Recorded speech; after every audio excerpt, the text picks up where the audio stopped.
Okay, live testing audio 1 2 3, testing close up audio 1 2 3, laid back audio 1 2 3.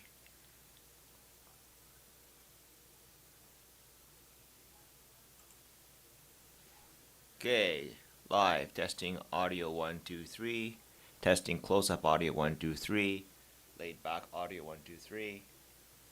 All right, gotta put this is not good. The audio is not very. Anyway, it doesn't matter though. Okay, live testing audio. Okay, live now. So, man, this whoops, wrong one. This score's pretty cool. I'll have to say this. Gonna do a review of just trying to focus on. I was looking at my past streams. Man, I sound like dictatorship, like as if I'm telling you people how the world is, when actually I'm not even sure. So it's just I don't know, a habit of mine, and part of the greatest benefit about streaming is that you can kind of hear yourself the way other people would hear it, and then I mean sometimes I find it like unbearable or repulsive. And I think from this feedback loop where you do something and you review it later in a tranquil state of mind, you're able to process what you've seen and then adjust. It's not even like a conscious effort. It actually kind of happens subconsciously. And so sometimes I find it's uncomfortable to watch the old streams. Either I think it's too boring, no content, and then, or it's just I sound rushed. One thing I know I don't like is when I sound caffeinated or hyper. Oh, it's exhausting. It's actually better. Funny thing, I found like the streams that I do, they're more digestible when I'm sleepy. It's incredible. It's like when I can't. It's like I got energy in my brain that gets so like it gets boiling to a I don't know like boiling point, and then just keeps erupting, and then it forgets to stop and breathe. I think this has been a thing with everything with the way I play music, talk. I get too lost in the sauce, and I can't control the explosions of energy. And it gets worse with coffee. Honestly, like I can tell on the streams which ones are caffeinated and not caffeinated.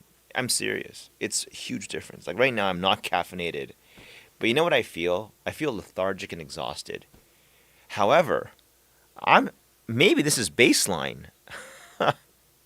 Like this level of energy is what's normal. You know why caffeine is so prevalent, I think, now more than ever? Is because if you don't operate at caffeine levels of speed, you can't get everything done these days, I feel. I don't know if that's it or not, but it feels that way. Like, I feel guilty almost taking it this slow. Like, oh, if I don't talk faster, people are going to not listen. Or if I don't talk fast enough, things are not going to get done. Or I'm not going to make enough money. It's like this rush and rush and rush to do everything, get it all done. It never gets done, does it? The money's never made, is it? The game's never really. I mean, no, the game is actually you do finish it, but I mean, like, what is the rush really for?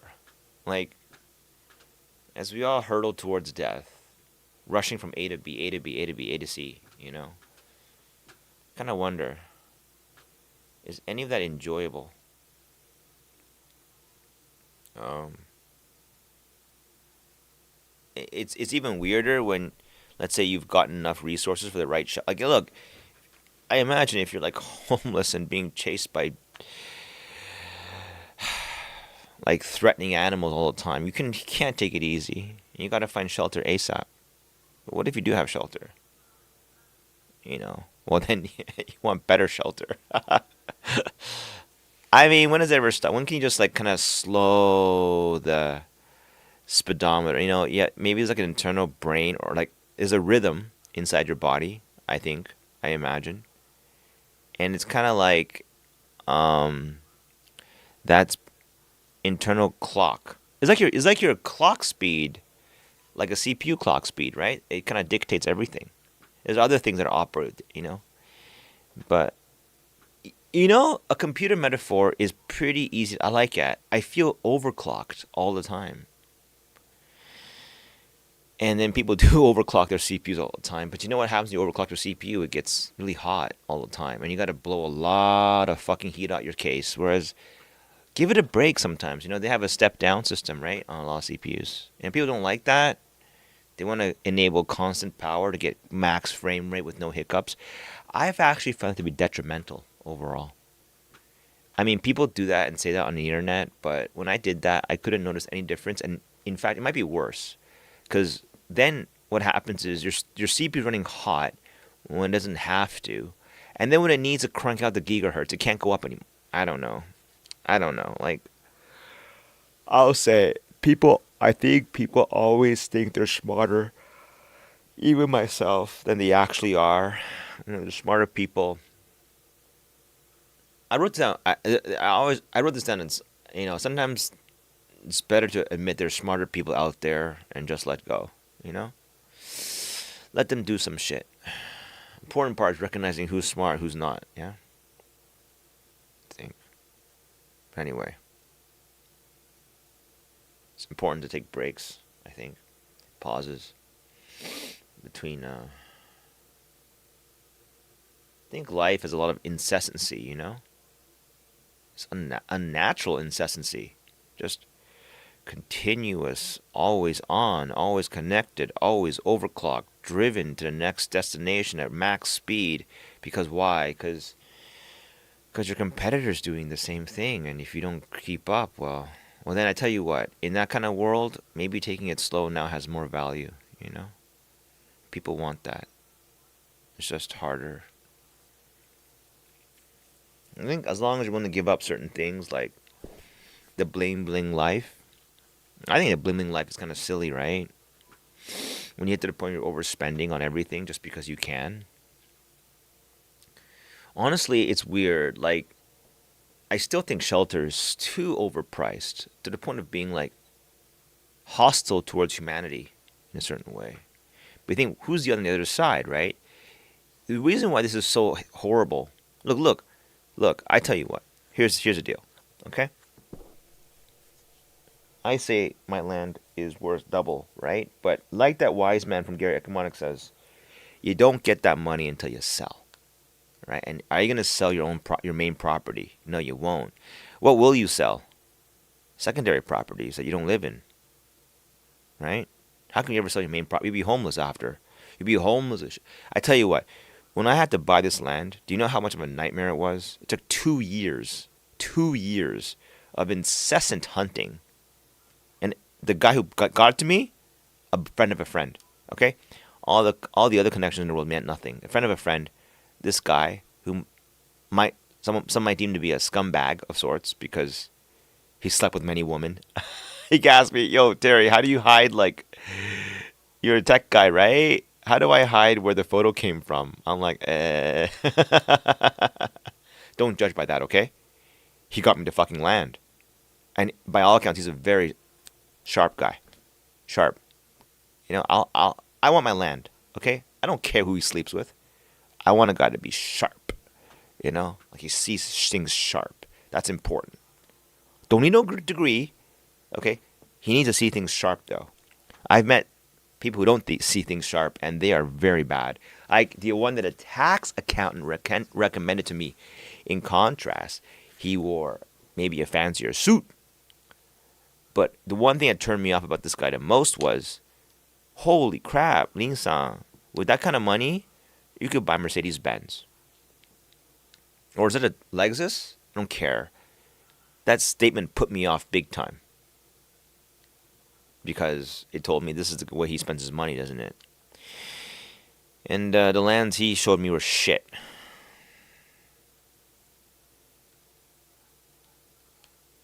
Now, I like this. The other guy, the way he operated was really cool. It's like, hey, how much is the land going to cost? The guy fucking walks door to door right there and then. He said, let me check. He was the old-fashioned way. He just checks like each and every like house, just asking them. Word of mouth. What is it? I love this guy. I love street smarts. His buddy, also street smart guy. Name is Nobu. Oh man, this guy, he's my best friend. Of all the people I met in my 5 years, and I'm not joking when I say this, hundreds, maybe even close to 1,000 have come and gone. And I'm not ashamed of saying anything about these people because it's so long ago. Who's gonna judge me now for what I say? I'm not. You can judge whatever you want. I'm telling the facts. Here are the facts, right? The facts are that the people who come to beginner class, that is, they can't speak a lick of English, they have low IQ overall. No joke. No joke. It's just the way I've seen some really low IQ people. They just, it's really like the lights are not on in their brain. Okay, and I can say this with no shame. No, I'm to say it either way. To be too humble about it or to be too aggressive about it, both are wrong. The right thing is to say what you saw accurately, without fear of judgment. And what I saw was, this is what I'd tell my wife, for example, my closest friends, okay, who wouldn't judge me for anything. And we might laugh together because who's watching? The fact of the matter is, the super beginner and beginner classes were full of lower IQ people. Not some exceptions there, but mostly so. Yeah? Lights are not all on upstairs, okay? Intermediate class, where they spoke better English, or at least had a confidence to, yeah? Man, they're smarter. They're of like upper echelons of work too, okay? Not all of them, but like generally what you see is a higher level of their jobs and their careers are higher levels. You get flight controllers. You'll get like government workers, good ones too, who'll tell you things like you need about $1 million, $2 million for your entire life at bare minimum. How you make that is up to you, but that's how much people need on average to survive until death. You meet people who talk like that. His name was Kuniaki-san, I think. Older guy, government worker, smart dude. You meet tax accountants. Okay, you see none of these people. Well, not none, but fewer in the beginner classes. Hey, that's the way it is, right? But you see a lot of cute girls in beginner classes. I kid you not, okay? Really pretty, okay? But same way, lights are not all on upstairs. No kidding. All right? And that's the way it was. And I'm going to put some music. It's too quiet. Hold on a second. Path of Exile. I got to put some music. Otherwise, it's too quiet.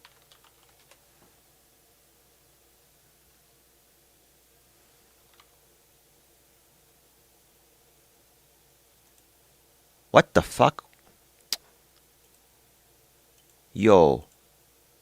How many windows do I have to close to get to my... Why is it so broken? What? Wait, okay, I got it. Pick a stupid skin, it'll reappear, right? No? Is my thing borked forever? Oh, no, here it is. Is it? How I get so borked? Here it is. I don't give a shit what the UI looks like. Come on, it's this thing got borked so bad. I moved the window off screen once, and now I can never recover it. So, I mean, although the software looks cool, it's like, that's not cool. Okay. Where's Path of Exile? Hello? Okay, here. I type POE2 music. Please work. Thank you. Wow, this is where, like, the ancient stuff does not compare to modern stuff anymore. This is too much manual work to play music. Jesus, I have to manually do all these things? Sorry. I can't do scroll wheel? Where is... This is where, like, UI will help you out. Like, it knows exactly what you want to play. Spotify is amazing for that. Okay, I'm going to type in... I can't do two keywords, can I? I'm going to do caravan. Yeah, oh, it works! That's pretty nice. Is it playing?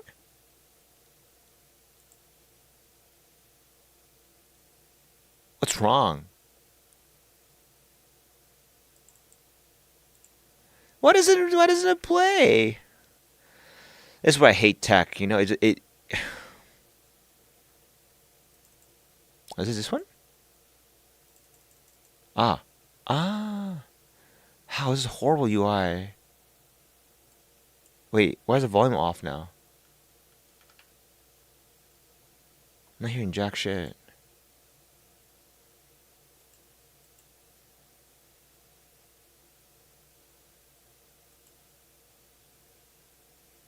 Uh.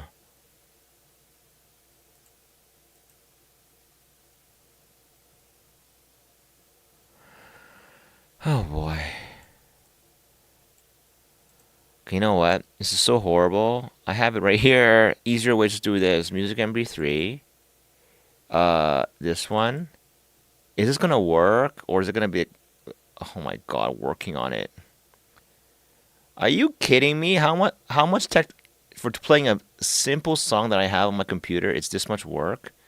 That's insane.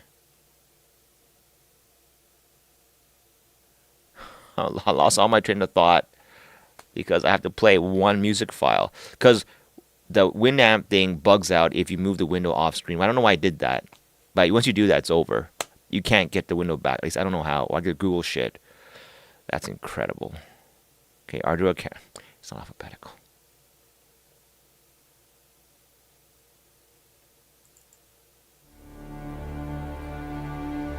This works.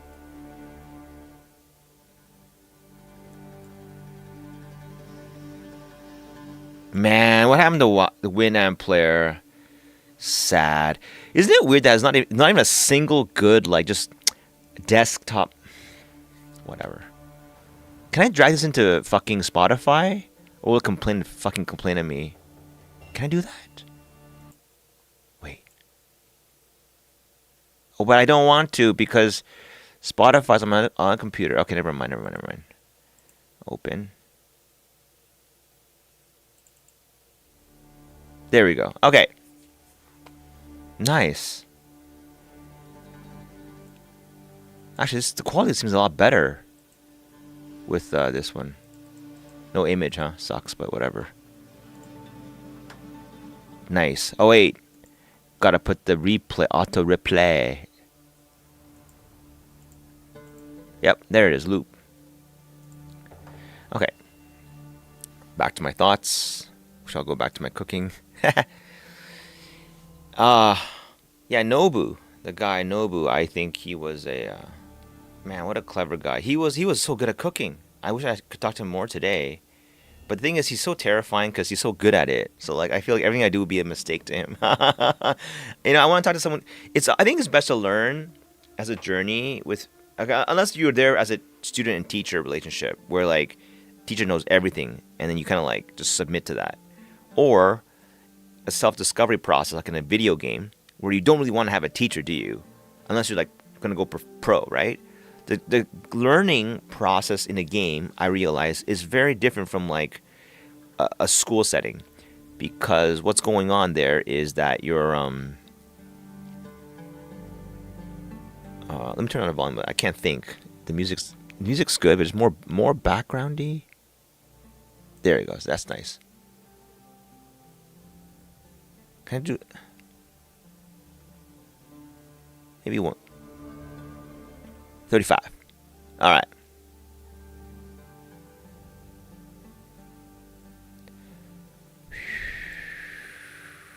Yeah.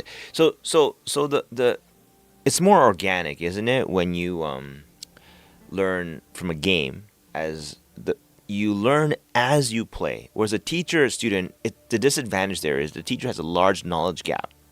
So it's a teacher's job to lower their knowledge to your level and raise it by n+1. I think that was a theory. If a teacher goes full blast, like advanced mode, what he wants to know, it's complete loss on you, right?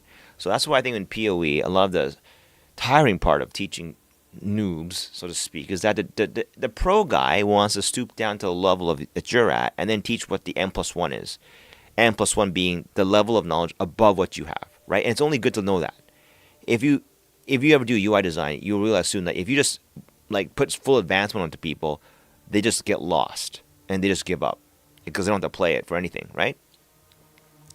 So if learning becomes so essential now, right? It's always been essential. Learning is always, the idea is how do you fish for the n+1? And it's not easy. But when you do a journey on your own, or even someone else, the N+1 is intrinsic to the whole thing, right? I mean, it is and it isn't. What I mean by that is because you have the internet now, you have all kinds of videos on YT. So you'll find one. Or the best type is going to be the pro who kind of stoops down to your level. Okay? They're out there. And those values have great value. They're amazing. I mean, they're the pro at something, explaining how it works to a noob. And then I struggle with this because if I make a video, let's say about the PoE builds, like for example, I think the two best things I've ever produced on this channel were, one, the Plague Bearer build, because let's be honest, no one came up. I came up with that by mistake. Number two was probably the Valdo Farmer Trickster, which I guess people didn't see it coming. I don't know. I was a little surprised. The first one I expected a response because, hey, no one discovered it. But how often that's going to happen, right? Number two was a surprise because I thought everyone knew about it, but they didn't really, or they did, or they went playing something else. And in the first one, I made better videos, I think, for the first one, honestly. The second one, though, I had a very cynical and just F you to like the noobs attitude, which is not good. But I mean, like, the problem is when you make those vids, you're scared of the troll. Why make a vid about this? Everyone knows this already. Period. You know those like hater people, the haters. But then you know, it's almost like you never see the haters until it gains popularity. You don't. They're not interested in hating on. My initial theory was correct. Haters don't want to waste their hate on nobody videos. They, like everyone else, are drawn to attention like fireflies. So, like, in other words, if something popular and they have a chance of being heard, what they want is just to be accepted as being right. Kaylin was right all along. In essence, all we ever want in the end is to be accepted for what we are and what we do. I mean, just to be accepted for it and to be praised, hopefully. But mostly to be accepted for it. I think he's right. I think that is such a basic need that in this world of all this money, well, I think people will pay money for that, honestly. But it can't be pay money and we accept you. It's kind of like, how can you offer them that genuine feeling of acceptance, even if it would cost them money? I think they'd pay. And I'm doing streaming for that very much same reason. If I stream to nobody, it's not the same. I feel there's zero chance of being accepted. But doing this way, I feel those dozens of people who came across and watched for 10 seconds, maybe they found something interesting. Maybe someone watched for 20 minutes, for the whole thing. And I feel extremely happy because it means I don't want like 1,000 people watching for 5 seconds and leaving, right? It hurts. Those 1,000 views are very negative. What I hope is just even less than 10 people watch for more than 5 minutes. Then I feel, hey, maybe I reached out to someone, you know? And that's a great feeling, I'm telling you. A feeling I never got with my app is, which I really felt was so empty, is, am I really teaching anyone English? Is anyone actually improving their English with this? I don't have any proof, no feedback. So as a creator, I feel utterly disappointed because it's not rewarding. You see the cash flow in, sure. Makes my wife happy, sure. But like, I don't feel happy about it, okay? I don't know how to improve it. I wanted to improve it, but I didn't know how. Because essentially, I don't know how people really learn English. But you know what? I'm so hard on myself because it turns out Duolingo is even worse than this. I was reading about Portuguese and how people learn Portuguese, and then the person who's teaching Portuguese on her channel is saying, yeah, whatever you do, don't use Duolingo because they'll teach you all these things like, how to say like armadillo or something. You'll never use that. Exactly. I thought it was a shitty app, honestly. You know what was really good? If you want to use an app to learn English or whatever, was an old app called I Know. Like, it was really good. It used like space memory learning to cram the knowledge into your head. I mean, it's not ideal, I'll have to say, but in absence of anything else, that was the best online tool I could imagine that you can get. It was called I Know, and then it changed names to something else. It passed hands and all that shit, but the people behind it were pretty clever. But no, Duolingo comes along, and because it's funded by American companies, startups, VC, and all that, it's going to get all the attention in the world because, hey, you can bully your way into the top spot in the App Store right now, right? In other words, Apple's App Store, the curation of it, is not. I'm not saying they're all bad, is that the real gems are not up there, I think, sometimes. Because I guess the discovery process has been utterly commercialized, like utterly like monetized and everything. So it's really hard to get a genuine read on what's exactly good, right? This is where AI, I think, is going to come into play in the future heavily. Is that we're going to have more and more tools to sort this shit out. That's also why I'm so bullish on AI. If the motherfucking SPI would let me trade, I don't want to blame them. It's a Japanese government taking their time. It takes 7 days for whatever goddamn reason to check my foreigner ID. It's so irritating because I wanted to buy it now. But in lieu of having new thoughts, I'm going to try saying, okay, every time I encounter a difficulty that frustrates me, I'm going to try to see the silver lining. Maybe it's a good time to cool off. I'm not saying that it's going to be. It might not be. It might have been better to trade right away. But then comes the wisdom here where you have to realize nothing I can do about it. I don't control the Japanese government. If they say 7 days, I can yell and yell at them until my face turns blue. It won't speed it up. In fact, it might even get me delayed or even punished. So I have to admit to myself, I am not Elon Musk. I can't expedite this process because of my fame or whatever. If I can't expedite it, I have no choice but to wait 7 days. And then you have to ask yourself, is there actually any benefit, perhaps, of waiting 7 days? Because was there really a rush of buying AI stock like today? I don't know. So I was reading like maybe stocks drop in September. This my experience with that was that I had that experience when I first invested. That there was a big drop in September, and I still froze. I was telling by talking to one of my nurses. I don't think they're my friends now. I feel like they're my friends. There's two of them in prison. I like them very much. One of them is called Kaori, and the one's called Chisato, and they're really nice ladies. I mean, they're not like super pretty, but you know, these days, whenever I see a pretty woman, I get my alarms go up. Okay? I mean, first of all, I feel, oh, what's your story?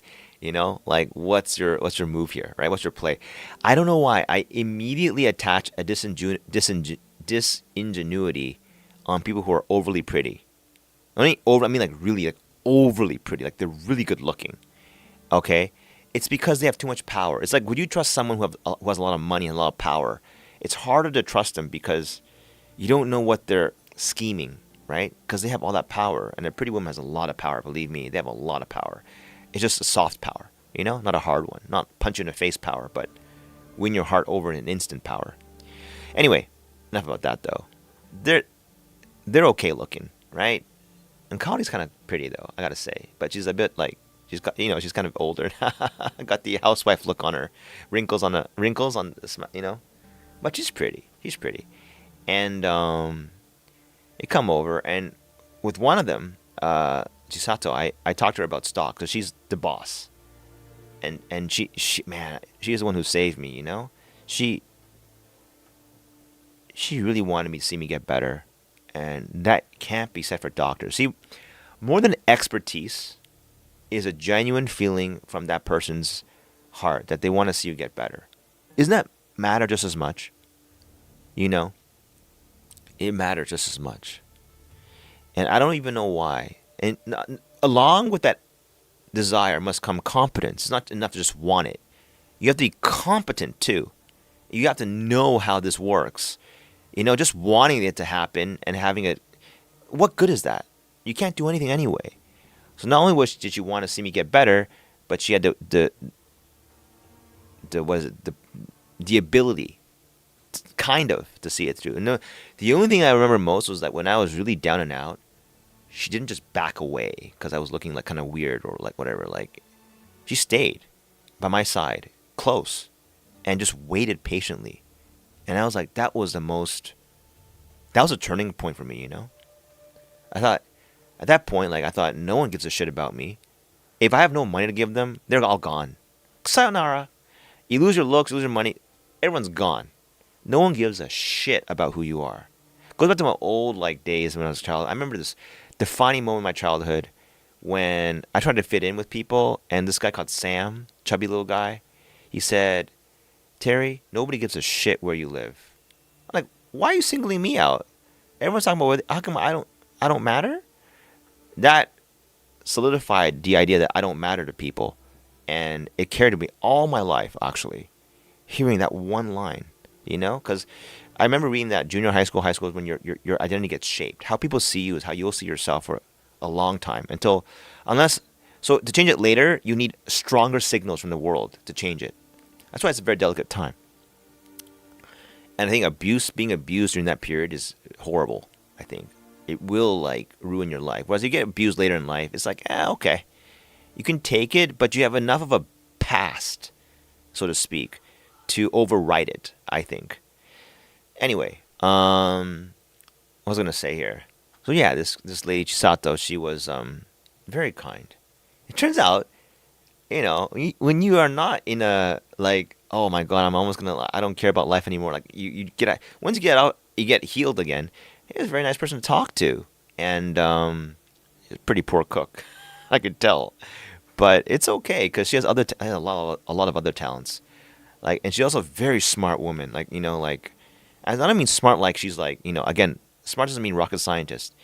It means she has an inquisitive mind. This is one question I never forgot. Like, I was talking about stock. I was really excited. I was talking about AI stocks. I was really excited about Google. I was talking about why AI is so damn good. I got to talk to her again, man. I can't wait because I realize talking to people does have value because what it does, it fleshes out the idea in your mind. And by having counterforce, like counter opinions, not in the purpose of just I want to fucking argue with you. I want to put your point down. Not like that, but more like, well, wait, but did you forget about this point? Do you know why that is? Like when they exercise your mind in that regard, it is always a good thing because you will now have a clearer understanding of what It's like the idea is kind of formed in your head, but it's kind of unstructured because you haven't tested all the angles. And other people might offer great insight as, oh, well, that side, I didn't think about that side. And then you think about it, then you flesh it out. All right? It's everywhere. I think it's how great recipes, great apps, everything is formed by collaboration of people who are genuinely interested in seeing the thing at its best form. That's a hard thing to achieve, though. You need the right people. You have to ask the right questions, right? You can't be concerned with committees, getting your voice heard, because that's all that matters to you, or worse is the bottom line, only focus. That is going to be a shit product if you ask me. Which is why I think Galen's right. A lot of things, when you can see it, the product is just geared for the bottom line. Why would you want to play that, or use that, or do that? The bottom line matters, yes, but it should not be the primary goal, right? Because that's very selfish. Anyway, back to the stock thing. I remember I was telling you about the AI thing, why it's so important. And, I'm going to talk about it here because I still forget. You see, if you don't talk about it, you'll forget. I'll forget. So why I see so many applications now that I never saw before. Off the top of my head, Amazon's Choice, right? This is fucking reliable. I'm telling you. This is not Amazon curators telling you. I think it's an AI.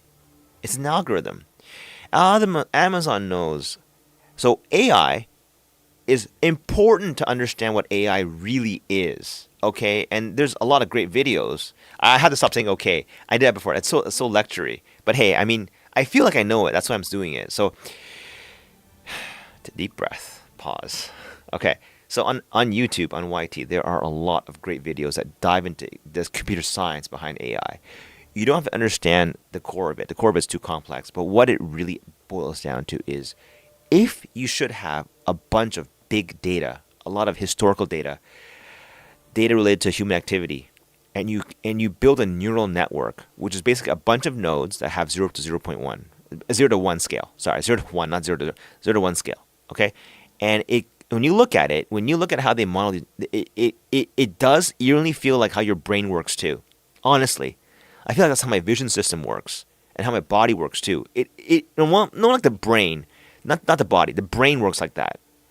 So it's like a bunch of neurons and they feed off each other and they all rate 0 to 1. Like when Jasper said neuron activation, Like that's an AI thing, I think. It's funny because it's true. Some neurons don't get active, don't get, you know what I'm saying? Like by okay, I'm rambling here. The video will explain it. But in essence, AI is an algorithm. You feed it big data. There's a neuron network and a computer science behind it is deep. It checks out as being deep and being complex enough to warrant investment. Okay, it's not some hocus pocus. I can't even, not hocus pocus. I've seen hocus pocus shit. This is not hocus pocus. Okay, this is deep computer science. Look, if Apple's going to release an ML API all the way back 5 years ago, that's not hocus pocus. An API is generally something that covers. It's an programming interface. Something so complex you will never want to deal with it. That's how APIs usually work, right?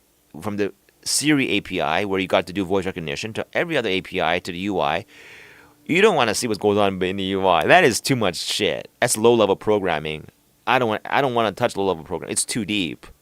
I've dabbled with it before. What happens is you spend all your time in that low level shit. You lose sight of what the product was. Okay, so my point being that Apple released ML, machine learning, which is basically the neural network. And my point is that if Apple's going to release an ML for that API, that means whatever's underneath is not trivial.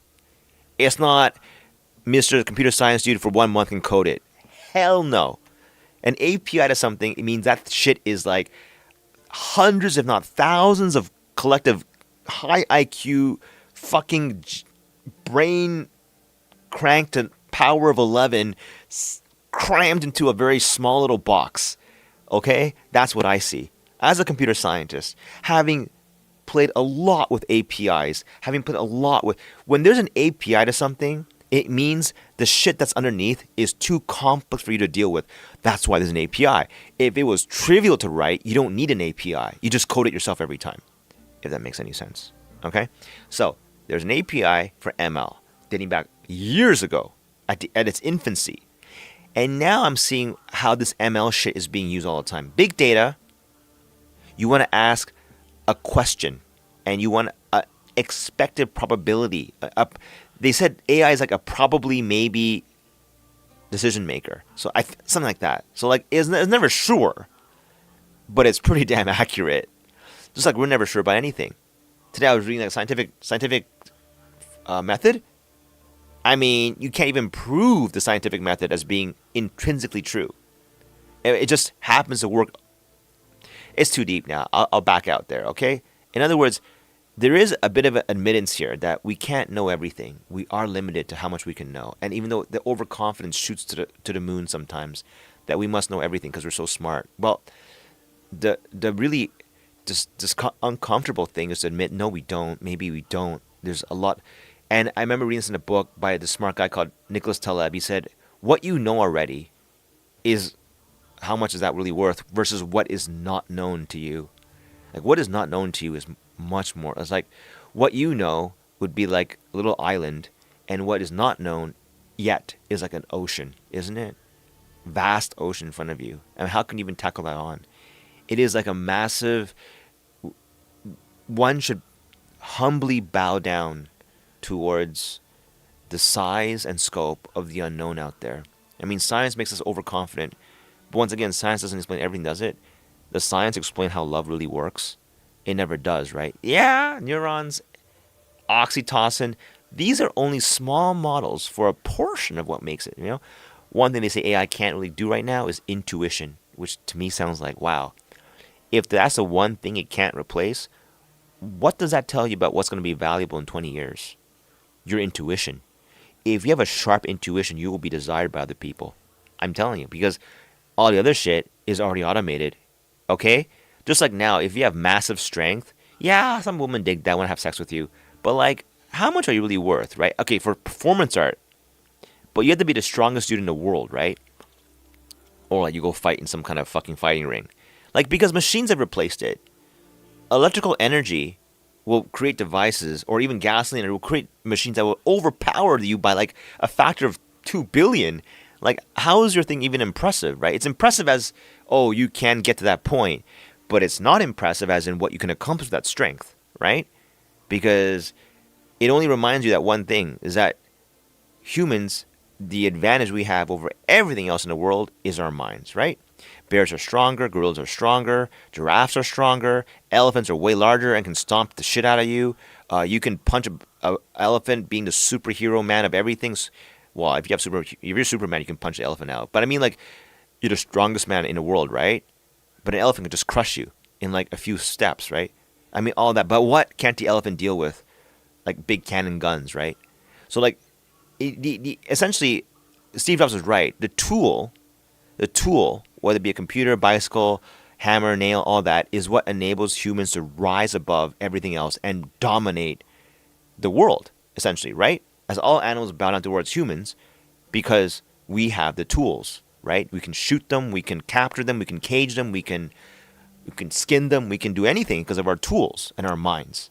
So that's why it's important to recognize that the mind is the most important like tool that we have. And so why I say all this, I am rambling a little bit here, but getting back to the topic of just AI and oh man, I lost my train of thought here. Okay, I was back about why AI is so important. Well, there's Amazon's choice. Okay, so what Amazon is doing, I think, is they take all the history data of everyone who's purchased this item, and they see the results. How many returns? How many reviews? And yes, they're taking in. I guarantee you, with that many years of experience, they're taking in the fakers in it. And so now you got the fakers trying to outsmart Amazon AI. I don't put my money on the fakers. Okay?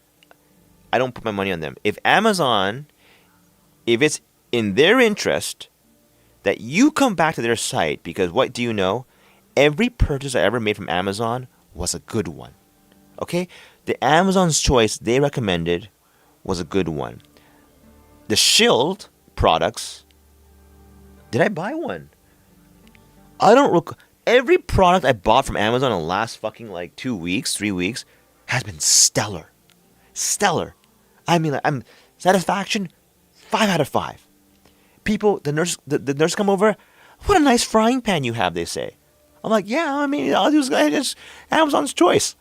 It looks good to me too. Okay, I scroll through Amazon's choice, click buy. I don't think about it. And I'm saying, holy shit! Now Amazon delivers that same day. Same day. I was blown away. I have a frying pan. I'll find it here. Where is it? Where is it? Frying pan. This one? Is that beautiful or what? Is that the most gorgeous frying pan you ever saw? It was expensive, as in 6,000 yen. Okay, but if people, I mentioned my last stream, if people are using the non-stick pans that sold by like Tefal, those have a small problem in that those are shomohin. They're disposable items. They're consumables because that Teflon coating goes bad in like, I would say about 2 or 3 years. And worse yet, if anyone cooks a large volume, this handle to pan joint is a fucking nightmare, as in like it always comes loose. When it comes loose, the pan and the handle are not as one. You move it and the pan wobbles. Yeah, big deal, right? No, it is a big deal. It feels like shit to use that kind of thing. You want like a as one object. It feels better. These are sealed up. I hope. Oh boy, does that mean you can't? Did I get fucked over here? I hope it means it's not even a screw. Like it's like basically like it'll never ever. No, it is a screw. I feel shitted on. Maybe it was better to get one that was like, it's not a fucking joint. Well, I don't know. Okay, for now, we'll see. For now, I'm happy. I don't understand why they would not put Frozen here for a moment. But anyway, this one came same day delivery. Look at these onions. I was making a hamburger. I fucked this one up though. These are so good. These are Kenji's Oklahoma hamburgers. It's really good. I mean, look at that. Even when it looks as shitty as this, it looks sad, I know. But doesn't that look delicious inside? I'm seriously. I mean, those who can tell that this is delicious inside, yeah, you should try it. Those who go, that looks like shit. Yeah, don't do it then. You belong in the Gordon Ramsay club or something. I don't know, like artisan food. Really, this tastes so fucking good. You know, it's just man. Like I even forgot to put the cheese in. Okay, and it still tasted good. I should put more onions actually. Yeah, Kenji has a recipe. The secret is just the caramelized onions. That's it. You know what? I'm gonna. I look at this now. I got a craving, and I'm gonna make more. It's not good because this is 200. I literally had 200 grams of beef already, and I'm gonna eat 200 more. You know what? I want to level. I want to upgrade. Look, I fucked up the buns. Kenji was right. What happens if you steam it? The problem is the water drips down on the bun like this, and it gets wet, and it gets soggy, and it doesn't taste as good. Oh, the most best surprise was those housewives or those nurses. They went out of their fucking way to find me hamburger buns. I swear to God, the two of them in unison. I was like, I got a huge issue here. Okay, I can't buy hamburger buns in fucking Japan. You can't. Anyone who lives here will tell you it's not easy. Okay, you go to your supermarket, even the biggest chains, they don't sell hamburger buns for whatever godforsaken reason. I guess because they don't eat hamburgers in Japan. Okay, as you know, as home cooked food. But they got clever. They went to the I think what they did was they looked for it in they may have seen it in a convenience store, and said, "Hey, this is what Terry needs." And they took photos of it and sent them to each other. And then they got me these hamburger buns. They're only 70 cents each. That's not that cheap, I guess. Is it? I think it's reasonable. Like, that's reasonable. Like, you would pay that much anyway. And these are not small. Like, when you buy like a 400 yen pack, they're usually tiny ones. These are pretty. So I misjudged, grossly misjudged how big of a patty I would need because I didn't expect these buns to be that big. Like the ones I've always gotten were so tiny in comparison, and they're pretty good. The only thing I was against it has margarine inside. Anyway, I'm telling you, those two nurses, at least one of them likes me a lot. I don't know which one it is. I hope it's a Kaori because she's really cute. No kidding. I remember hearing that from Chisato that Kaori is like was really looking all over the place for groceries for me. Like, wow, why would she go that far? Anyway, after doing that, fond builds up at the bottom of the pan like this.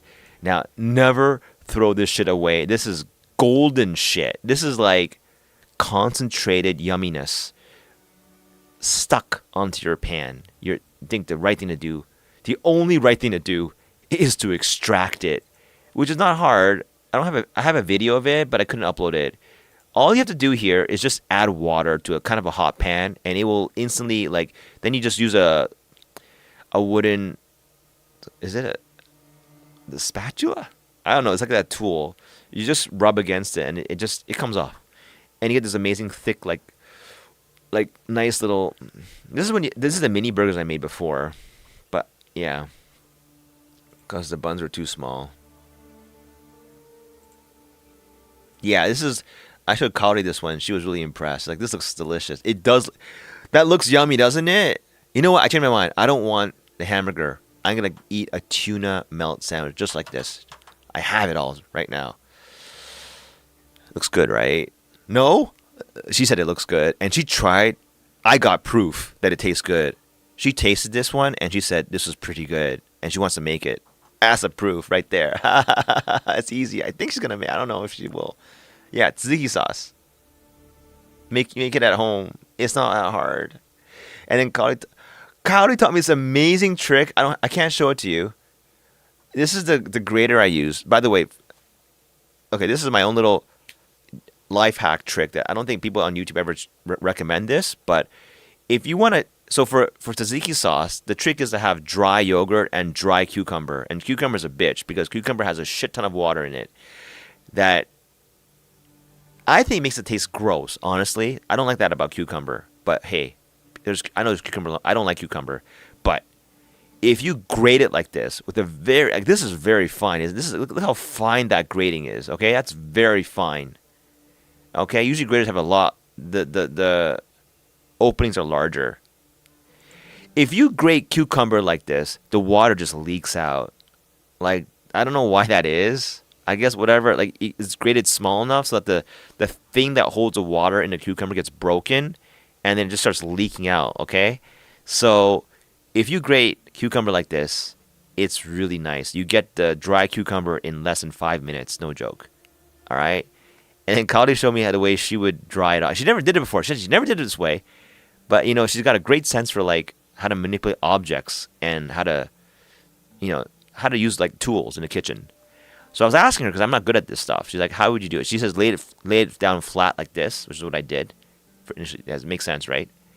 And you grate it, and it collects. Like you want it to like you can tilt it up a bit so that it collects down. This is where it collects. So you want to lift it a little bit though. And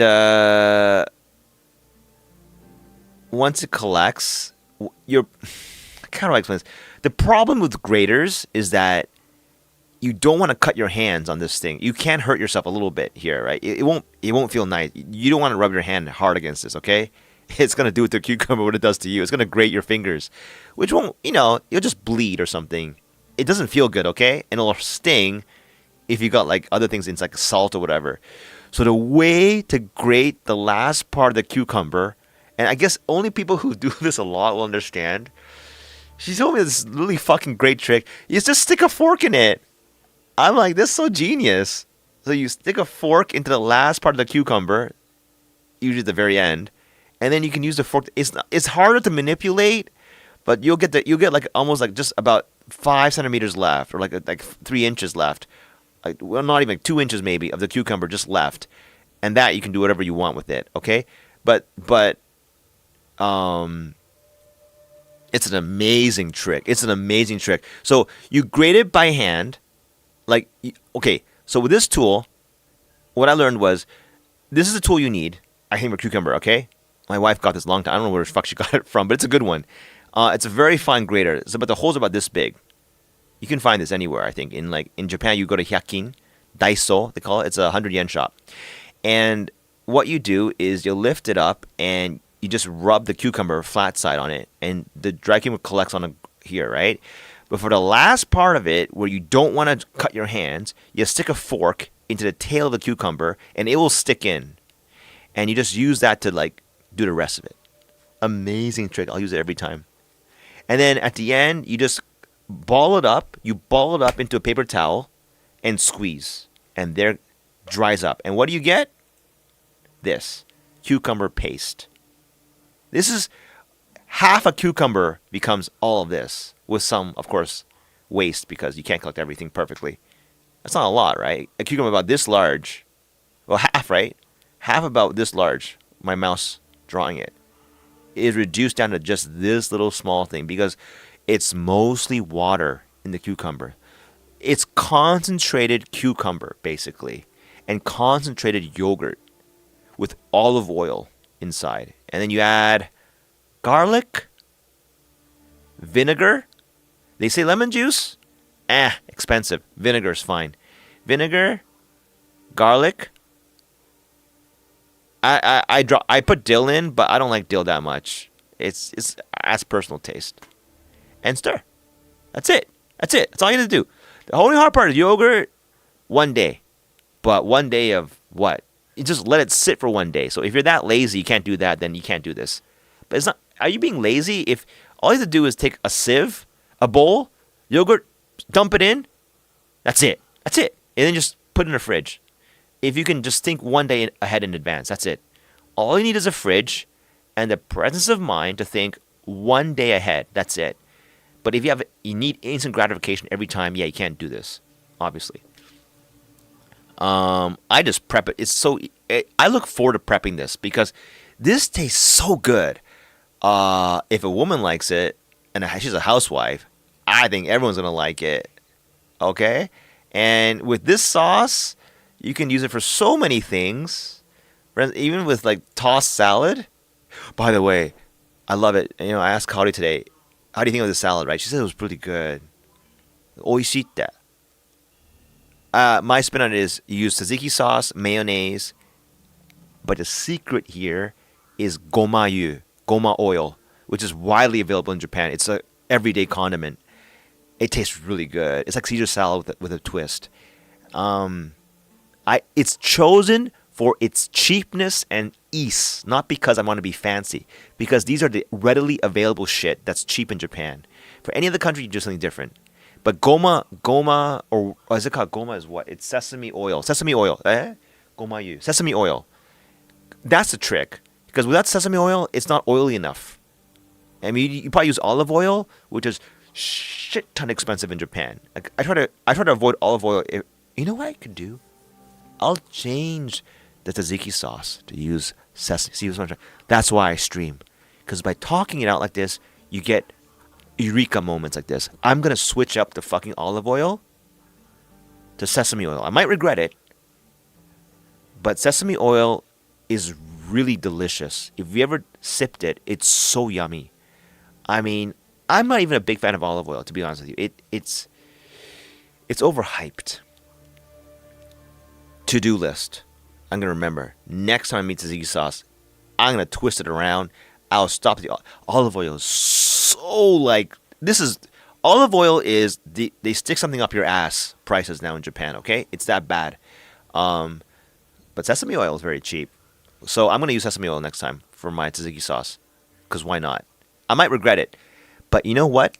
I've learned these days, you can learn a shit ton from your mistakes. It's better. If it won't cost you something dearly, like if it won't cost you your life, for example, you don't ever play with that. It won't cost you something like your car. It won't cost you like $100 grand. It won't cost you. If it's going to cost you like $2, the lesson is worth more than $2. Is my point. You'll learn something from the mistake. I guarantee you. Every time, it'll make you a better anything. Like in this, all the mistakes I've ever made cooking have just made me a better cook. Whereas if you go like OCD and try to get everything perfect, it's just not gonna be fun anymore. Anyway, note to self: we'll try sesame oil instead of. I'll just try what it tastes like. I think it'll still be good. Okay, so anyway, that's why I add it later, isn't it? Yeah. So mayonnaise, tzatziki sauce, and then I add sesame oil to make it oily, and it tastes amazing. And red onion makes it better. Cheese bits make it better. I ordered feta cheese. Feta cheese is fucking amazing. It's expensive. I'll see how it tastes. And although Kaori suggested namahamu, it's like what is that? It's like ham. I mean namahamu. I don't know. I don't even know how to say it in English. What's namahamu in English? I have no fucking clue. Okay, it's like that salty ham. It's pretty fucking good. Or even a poached egg. It's not a bad idea. Even like another cold. Oh my god, that sounds so fucking good. Another cold egg in here is really good. See, I can eat salad again. I can eat a sandwich. I have my choices right now. It's really that's the fun of cooking. Any time hunger strikes, you've got shit that can be made in 5 minutes. All right. It takes 2 minutes to make this. If you don't have pasta, then 10 minutes. But if you have like old pasta just sitting there doing nothing, yeah, it takes 2 minutes. I'm not joking. You don't need to be a pro. It's just you toss some noodles in, you toss the lettuce in, you toss chives. It takes like 1 minute to chop them up. Okay, and you just with the cheese, you just rip it out with your hands, and then you just toss the sauces in and just mix. It doesn't take long, and it's really good. I'm telling you, when you have food made like this, it's just right made. It's really good. There's a difference. There is a difference. I'm like, am I just overrating myself? No, there's a difference. It's so good. I know this because I can't stop eating it. Like I just gobble it up endlessly, and I like to eat over the kitchen counter. The best place to eat is right there, at the spot itself. This is the cheddar cheese I use in Japan by Meiji. It's pretty good. Kaori chose it, so I'm like, this is pretty good. If Kaori chose it, although she fucked up today by buying zero fat yogurt, I was really upset. But in the name of always learning from mistakes, I was saying, do you want it? Do you want to take it home? She said, no, I have too much yogurt. I'm like, okay. And then I thought, calm down, calm down, calm down. She didn't make a mistake. There was no regular yogurt, so she opted for the zero fat one because there's nothing else. And I asked her, is there a difference between zero fat and fat? And she's like, not really. She says she eats granola with yogurt all the time, which is very yummy, I bet, right? But I thought I'll give it a shot. Like, what does zero fat yogurt taste like? I don't even know. I just shit on it because I like fat. I'll give it a shot. We'll see. Yes? But anyway, this cheese is pretty fucking good. It's cheap. It's cheap. That's the point. It's cheap and it's cheddar cheese, which is not really that processed anyway. Is it processed? I think cheddar cheese is cheese. Anyhow, some other things. Oh, I love this. Discord is fucking awesome. See some shit here. Yeah, here. Can't see the whole thing. Goma yu. It's basically, this is the sesame seed oil. Sesame seed oil? Yeah. This is vinegar in Japan. This is soy sauce in Japan. These are always going to be cheap. When you got like CGC, you got Kikkoman, right? Of course, one of the few things that are cheaper in Japan than in America. Of course, Goma yu. You guys in America, you get ripped off, I bet.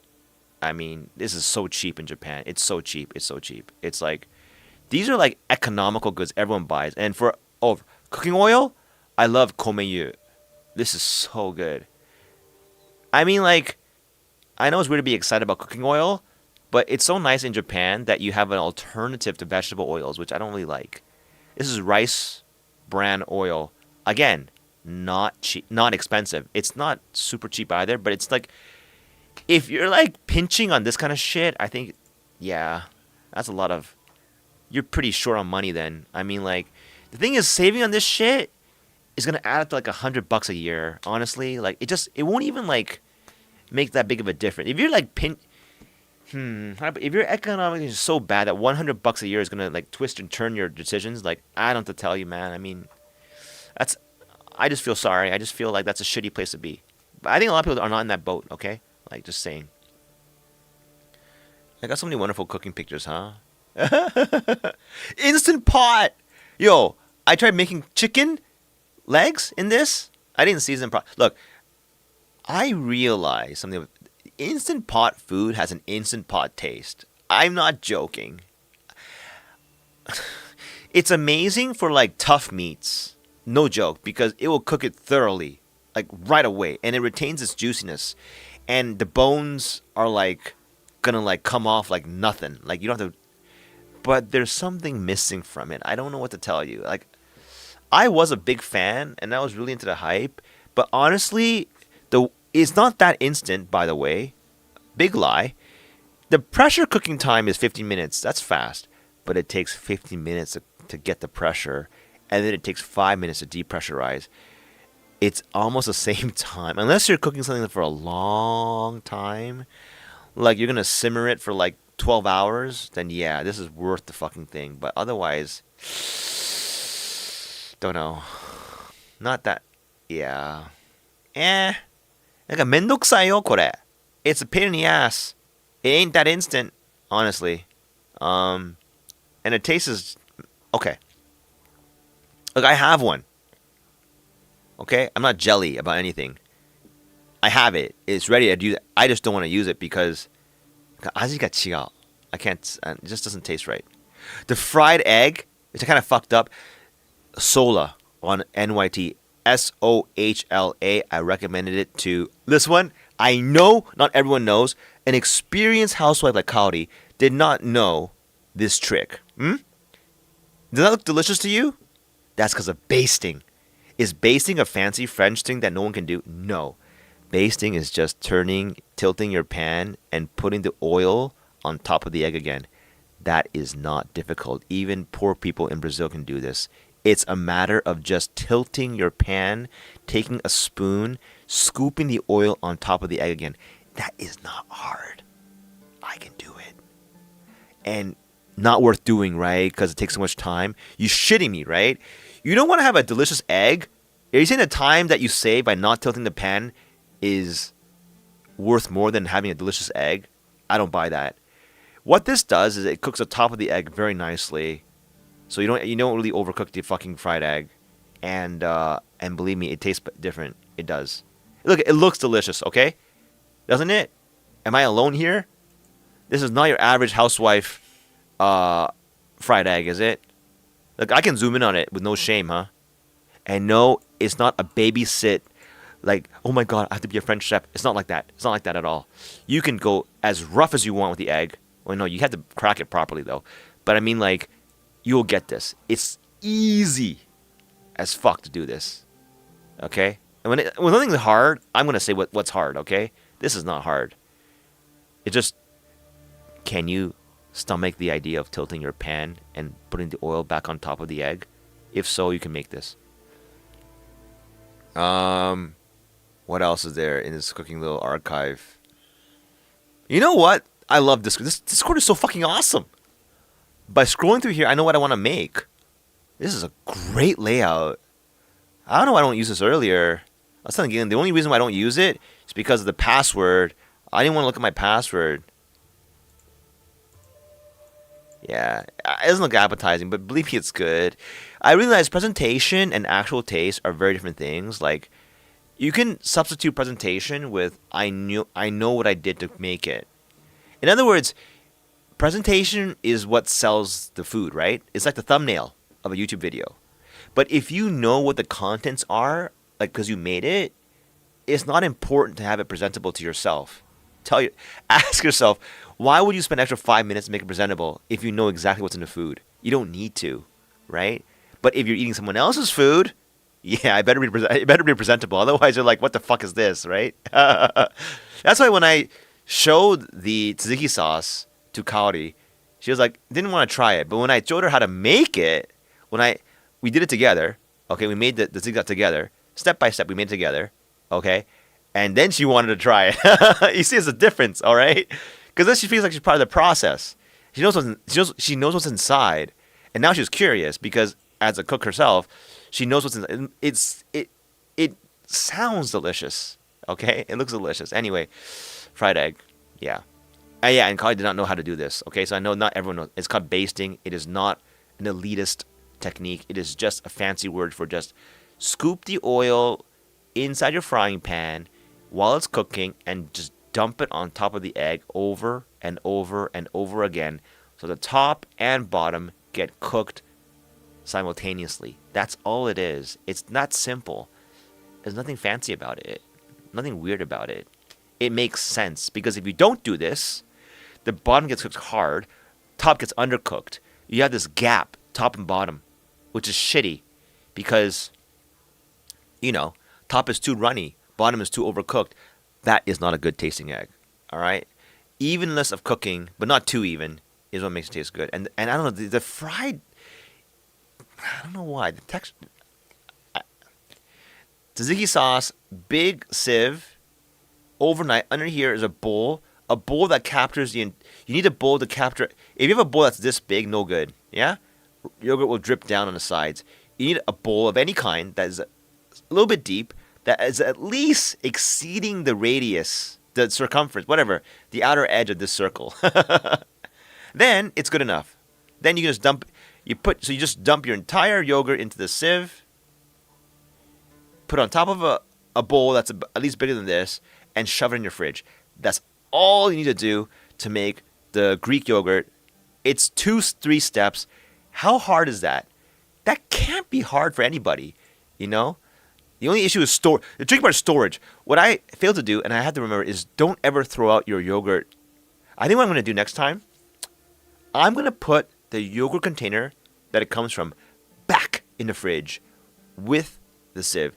Because the best container for tzatziki sauce, I believe, is the yogurt container it came with it. So after you're done with doing, where'd it go? Wait, where'd it go? Eh?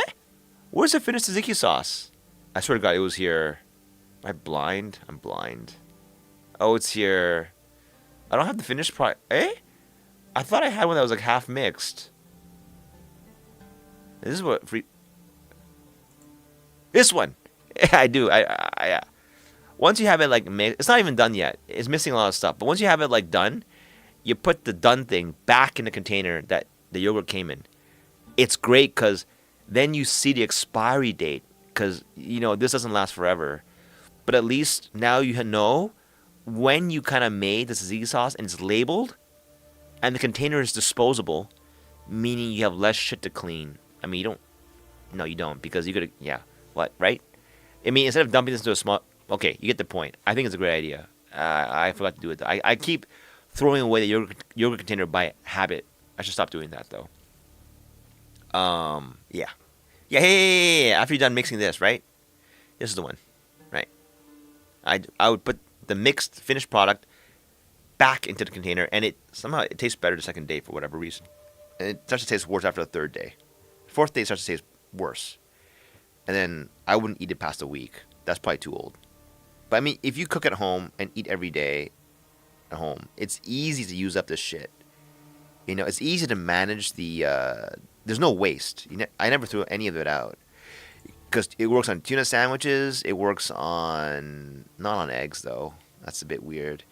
It works on salads, tuna salad. This one, it works here. It works here. I even put on a hamburger today. I don't know where the photo is. It works too. Although I won't say it's the ideal. It works.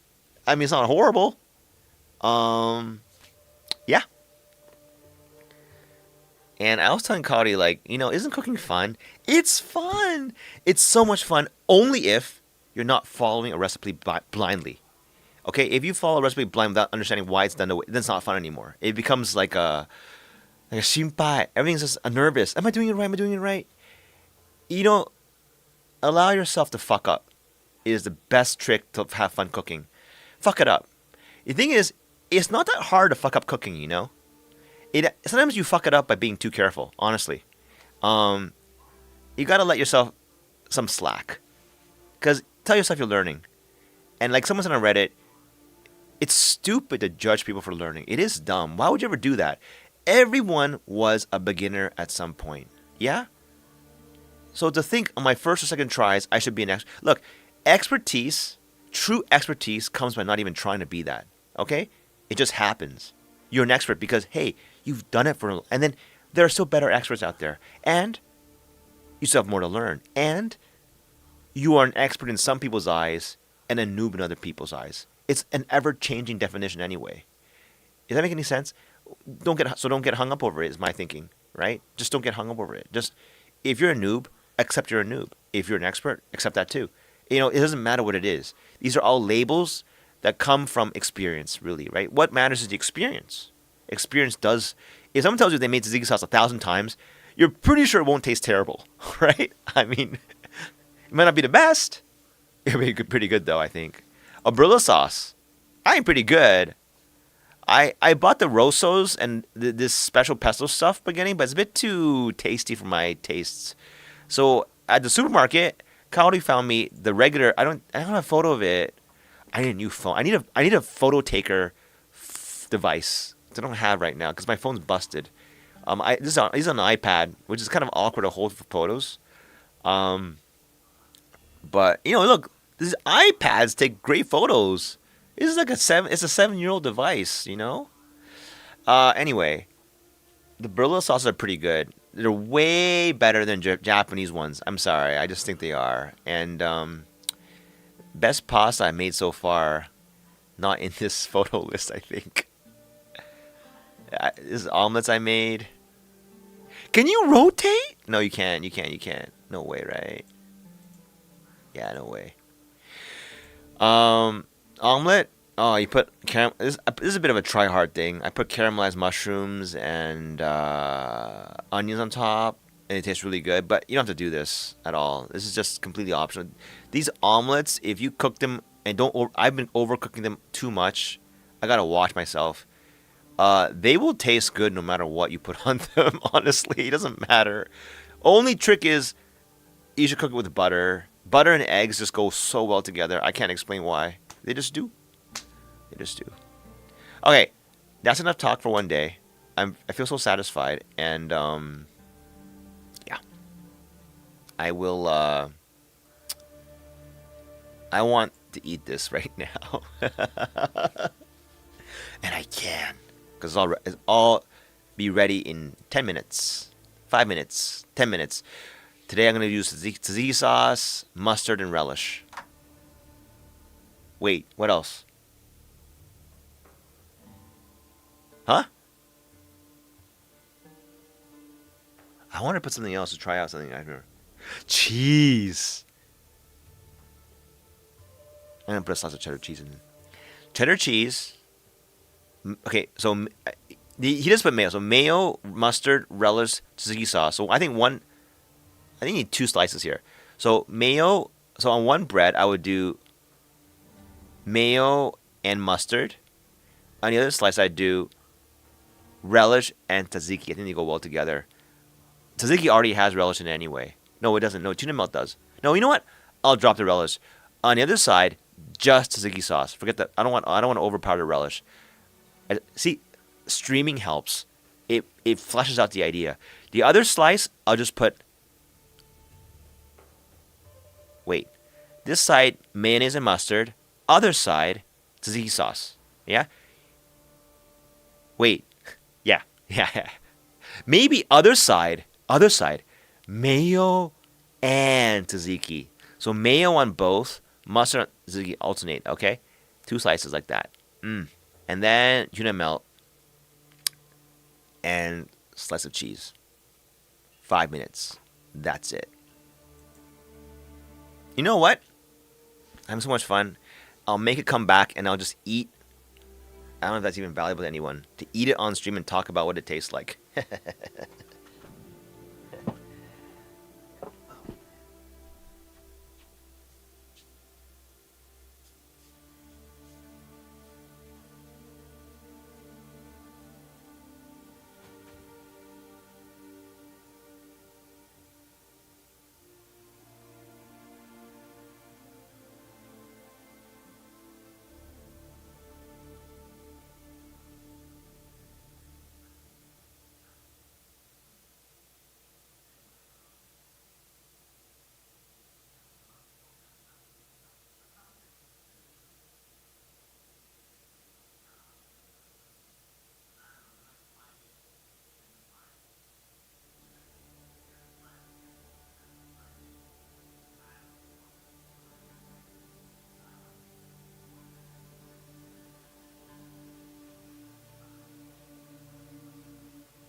I guess I lied. I can actually. Oh, I don't have a time. I should have time stamped. You know what? A great time taken would be I say something in Discord and then the date time comes out when I upload this pic. This Discord is so fucking awesome because it's shared. So anyway, the time in which I saw um, it's this is I am literally eating this right now. So you know what I'm saying? Like it's in front of me, but it looks disgusting. I know, but it's good. Let it. So is there two pictures? I don't have two pictures like that. Look, I have this right now, and I'll tell you what it tastes like for like food porn reasons. Oh, God, this is really good. I don't want to brag. Am I bragging? This is so good. I don't use the potato chips like Kenji was saying. I think it's too much. This bread is good. I feel like Kaori so much. She picked out this bread on my behest. Oh my god. I'm sorry. I know it sounds like I'm overselling this shit, but look. Why? I make zero money off this vlog. No one ever watches. If you want to know how to make this, just go out. I told you, check out Kenji's. This is the latest one, a tuna melt. I mean, he's got more recipes. I'm just saying this one's really good.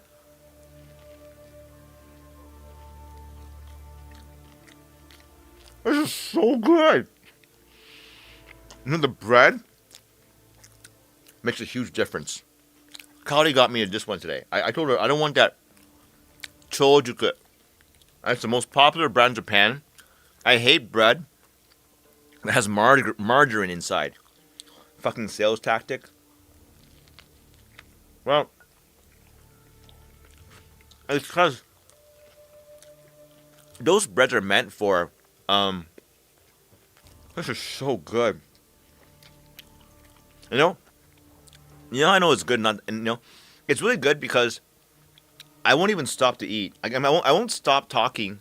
Huh? I won't stop eating just to talk. I have a thought in my mind, but monkey brain says eat first. That's why I know it's good. I've had foods where it's not the case. I eat one, and it's good. I start yapping for 10 minutes and let the food sit there. That means it's not that great. This is really good because I can't stop. Oh my god. I think the tzatziki sauce, you don't even taste it, but it's there. It's good. In fact, if I had salt to this, I'm pretty sure I could open a sandwich restaurant if I wanted to. It's this good. But I don't want. Holy shit, that's good. You know, here's another reason why I don't want to eat out. Look. Let's say, okay, I'm serious about this. I'm getting ahead of myself. Of course, I can't open a restaurant. I don't have no experience. It'd be fun though. But I mean, like, oh my god, that is so good. The bread is the big difference. The bread has to be dry. This is very dry bread. Okay. The problem with like those mass marketed chojukus, which is the most popular one, is that it's meant to be eaten in isolation. So it tastes too dry alone, right? Won't sell. But it 日本語でさ、喧嘩するよ、味. Like conflicts. The extra margarine in the bread is not welcome if you're gonna put mayonnaise and like other shit on top. It's like it's too much. You know? It doesn't add to it. It detracts from the overall taste.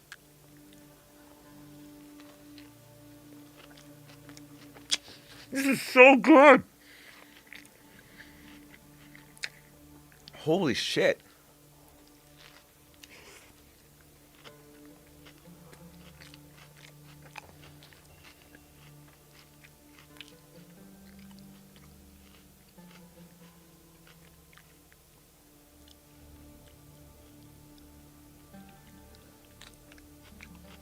This is so amazing.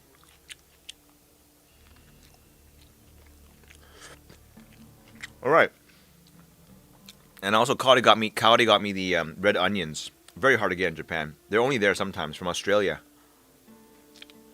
Expensive, like $2 each.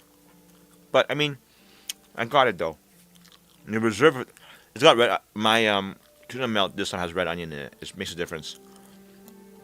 You get a little bit of spice to it. It's really good.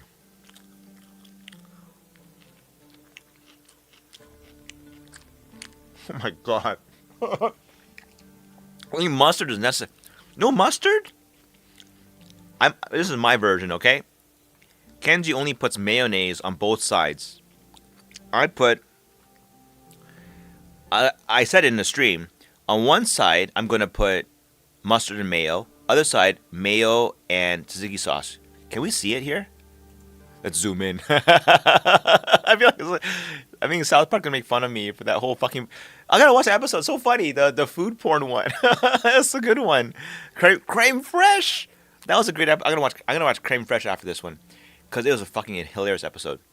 Yeah, I put tzatziki sauce and mayo. So you might not see it here, but there is like mustard and mayo soaked into the bread. This is a trick they always use, right? You got to make the bread taste good too. It's too flavorless otherwise. So mayo, I fucked up the chive. These chives are shippai. It doesn't matter though. It still tastes amazing. It's red onion. Red onion. This is not. I don't. This is in the original tuna melt. Tuna melt is basically tuna from cans, egg, one boiled egg, so not too much. Red onion, chives, which I fucked up. I used the very tip of it. You're not supposed to. That is tasteless and it's hard to cut. Lesson learned. Next time I'll just dump it. It's not. You spit it out anyway. It's not wasting anything. What else was in there? Olive oil, tons of olive oil actually, and yeah, there's a recipe out there. I don't remember it by heart. I still have to like always look it up whenever I make it.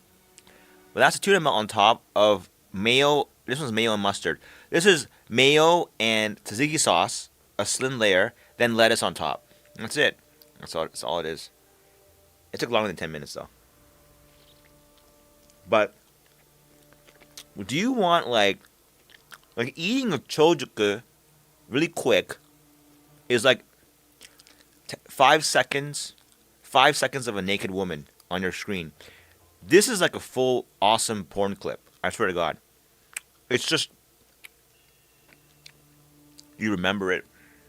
You want it more of it. And though it's not as good as sex, it's about a fifth as good. It's so good. I'm sorry. I wanted to continue my I can't. This is 10 out of 10. I'm sorry. 10 out of 10. But if I let it sit here for like 10 days, I mean, not 10 days, I mean, it won't taste as good. It's because Dekiagari show. It's very cold tasting. Very refreshing. And sappari sour. And oishii. I don't know what to tell you. It's just, everything just tastes as one thing. It just, oh yeah, cheddar cheese. I added cheddar cheese. You might see it there. A slice. Yeah. You know, I'm not a very good food porn photographer. I know. Because if I spend time on the food porn photography part, I forget to eat it. So, I don't like that. So, I just take quick photos, whatever. Whatever comes out, I just take it. This is how sloppy it looks. It looks like a nothing sandwich, right? Believe me, I've had better looking sandwiches taste a lot worse than this, okay? This is fucking amazing food. I want more, but I'm full.